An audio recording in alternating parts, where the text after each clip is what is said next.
বাইবেলে লেখা আছে যে বিচার দিনের বিষয়ে, বিচার দিন। হালেলুয়া। এই বিচার দিনটা কি? হালেলুয়া। আমরা জগতে প্রতিনিয়ত একটা জিনিস তো মানি, জগতের যারা সিনিয়র সিটিজেন আছে, বয়স্ক লোকরা আছে, তারা কি বলে?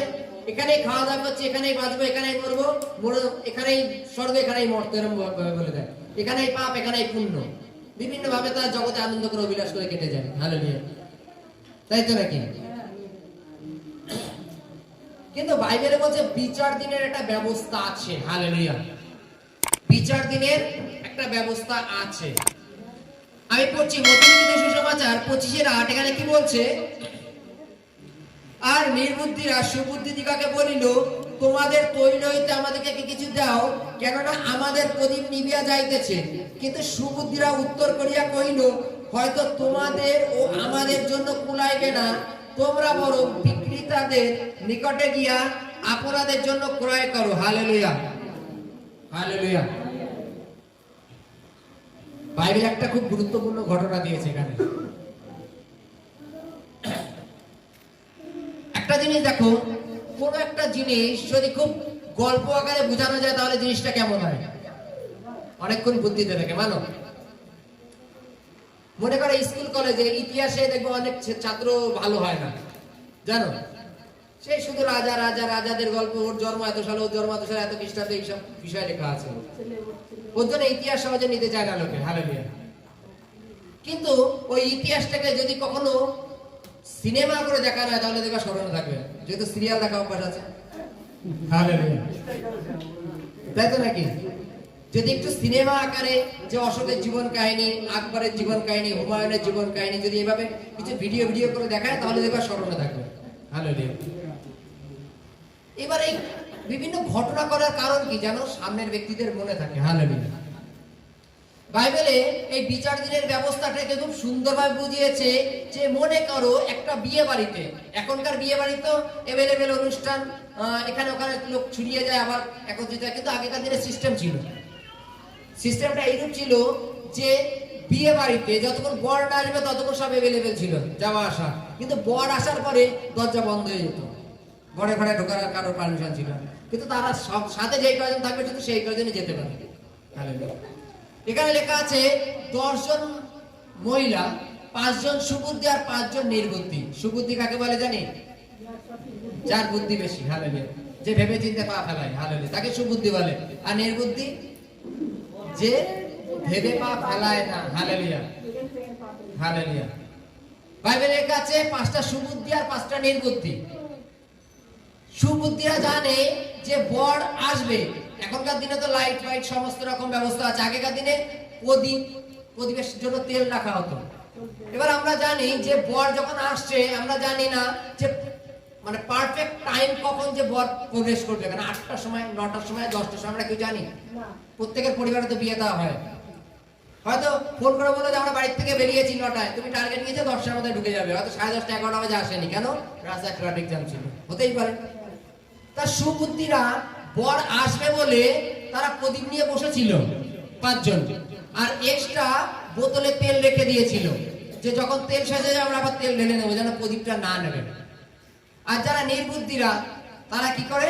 শুধু প্রদীপটা নিয়েছে, তেল নেয়নি। এক হাতে জিনিসটা ফ্যাশন কেমন হয়? হালেলুয়া। আর এক হাতে যদি তেল থাকে কেমন দেখায়? পোস্টটা নষ্ট হয়ে যাবে, জানো? দেখবা এই শীতকালে, এত শীতকালে লোকে বিয়ে বাড়ি যায়, মহিলাদের এত শীত লাগে তবুও পোচের জন্য দেখবা তখন আর ঠান্ডা লাগে না।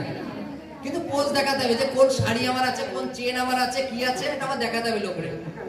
হালেলুয়া। এই হচ্ছে সুবুদ্ধি আর নির্বুদ্ধি। যারা সুবুদ্ধি তারা দেখবেন উপরে সোয়েটার টোয়েটার পরে আসে, যে যাই হোক শীত তো আগে মানাই, এত পরে আসবো বা ঠান্ডা লেগে যাবে, ডাক্তারের পয়সা দেওয়ার মধ্যে নেই। এত সুবুদ্ধি পরিচয়। হালেলুয়া। আর নির্বুদ্ধিরা কোচের জন্য যাওয়া করে জন্য যাই। বাইবেলে লেখা আছে 5 জন সুবুদ্ধি আর 5 জন নির্বুদ্ধি। 5 জন সুবুদ্ধিরা এক হাতে প্রদীপ নিয়েছে আর এক হাতে তেল নিয়েছে, আর নির্বুদ্ধিরা শুধু হাতে প্রদীপই নিয়েছে, তেল নেয়নি। এই হাতটা দিয়ে অন্য কোনো কাজ করবো। হালেলুয়া। না তো পোস্ট নষ্ট হয়ে যাবে। হালেলুয়া। অনেকে দেখবা বাজারে গেলে ব্যাগ নিতে যায় না, পোস্ট নষ্ট হয়ে যাওয়ার জন্য, জানো? ব্যাগ ধরতে চায় না। সব বহন দেখবা স্বামীদের দিয়ে করা হয়, মেয়ে ছেলে ধরতে চায় না, পোস্ট নষ্ট হয়ে যাবে। হালেলুয়া। বাইবেলে বলছে কোনো এক সময় বর আসতে দেরি হয়ে গেছে। হালেলুয়া। বর আসতে দেরি হয়ে গেছে, দেরি হয়ে যাওয়ার জন্য যাদের সুবুদ্ধি তাদের তেল কমে যাওয়ার জন্য তারা আবার প্রদীপে তেল দিয়েছে, কিন্তু নির্বুদ্ধিদের প্রদীপ আস্তে আস্তে নিভে যাচ্ছে, তেল নেই তো। তখন নির্বুদ্ধিরা বলছে যে তোমাদের থেকে একটুখানি তেল আমাদের দাও। তারা বলছে আমরা যা তেল নিয়ে আসছি দুভাবে ভাগ করা যাবে না, তোমরা বরঞ্চ যারা বিক্রি করছে দোকান থেকে কিনে নিয়ে আসো। এবং তারা মনে করছে চলো এখনই তো আমাদের তেল না দিলে প্রদীপ তো নিভে যাবে। তারা 5 জনে দৌড়ে গেল তেল কেনার জন্য, আর এই ফাঁকে বর চলে এসছে, আর বরের সাথে কানা ঘরে প্রবেশ করেছে যারা সুবুদ্ধি ছিল তারা। আর যারা নির্বুদ্ধি তারা দোকানে তেল কিনতে গেছে, তেল কিনে এনে দেখছে যে ঘরের দরজা বন্ধ হয়ে গেছে। হালেলুয়া। বাইরে থেকে তারা দরজা ধাক্কা দিচ্ছে, বর দরজা খুলুন, আমরা আপনার শালী, আপনাদের ভেতরে আসতে চাই। বর বলছে আমি তোমাদের চিনি না। হালেলুয়া। বলছে আমি চিনি না। হালেলুয়া। আজকে বিচার দিনের বিষয়টা বাইবেলে এত সুন্দর করে দৃষ্টান্ত এই কারণে দিয়েছে যে আমরা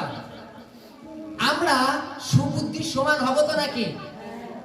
নিজেদের প্রদীপ জ্বালিয়ে রাখার জন্য আমাদের এখন থেকে পাপ থেকে ফিরে আসতে হবে, আমাদের মন্দতা থেকে ফিরে আসতে হবে। আর যদি মনে করি না যখন বর আসবে তখন দেখা যাবে, তখন পাপ থেকে ফিরে যাবে। ঈশ্বর ডাইরেক্ট বলবেন, যিশু ডাইরেক্ট বলবেন, বর ডাইরেক্ট বলবেন আর আমি তোমাদের চিনি না। হালেলুয়া। বাইবেলে বলছে আমরা যেন সুবুদ্ধির সমান হই, আমরা যেন নির্বুদ্ধির সমান না হই। নির্বুদ্ধিরা কি মনে করে যখন হবে তখন দেখা যাবে, তাই তো? যদি আমরা বলি চলো প্রার্থনা করো, আরাধনা করো, পাপ থেকে ফেরো, তখন তারা কি বলে ধর্মকর্ম করার এখনো বয়স আছে, এখন করার সময় হয়নি। হালেলুয়া। যারা বলে এইরূপ হয়নি তারা হচ্ছে নির্বুদ্ধির সমান। যে নিজেকে পরিবর্তন করছে সে সুবুদ্ধির সমান। হালেলুয়া। প্রত্যেকটা পরিবারের বয়স্ক লোকরা ইয়ং জেনারেশনদের কেন বলে যে তোমরা পাপ থেকে ফেরো, পাপ করো না, গন্ডগোল করবি না, মারামারি করবি না রাস্তায় কারোর সাথে। বাবা মা সন্তানদের কেন বলে ছোটবেলায় স্কুলে যাওয়ার সময় কারোর সাথে মারামারি করবি না, কারোর পেন নিবি না, কারোর খাতা চুরি করবি না। হালেলুয়া। জানে যে পাপের বেতন মৃত্যু। হালেলুয়া। পাপ কখনো করা উচিত না। আজকে যদি আমরা সুবুদ্ধি হই, আজকে যতজন আমরা সুসমাচার শুনছি, আমরা প্রত্যেকে জানো সুসমাচার শুনে আমরা যেন এখন থেকে তেল রেখে দিই। হালেলুয়া। এটা তো বুদ্ধির পরিচয় নাকি? হালেলুয়া। একটা হয়তো রবিবার দিন প্রার্থনার দিন, আর তোমার বাড়িতে একটা বড় অনুষ্ঠানের দিন বা কোথাও একটা নেমন্তন্ন আছে, তোমার প্রার্থনা হয়তো 3 ঘন্টার জন্য প্রার্থনা হলো। তোমার ভেবে নিতে হবে আমি প্রার্থনায় যাব নাকি আমি অনুষ্ঠানে যাব। হালেলুয়া। সুবুদ্ধি আর নির্বুদ্ধির পরিচয়।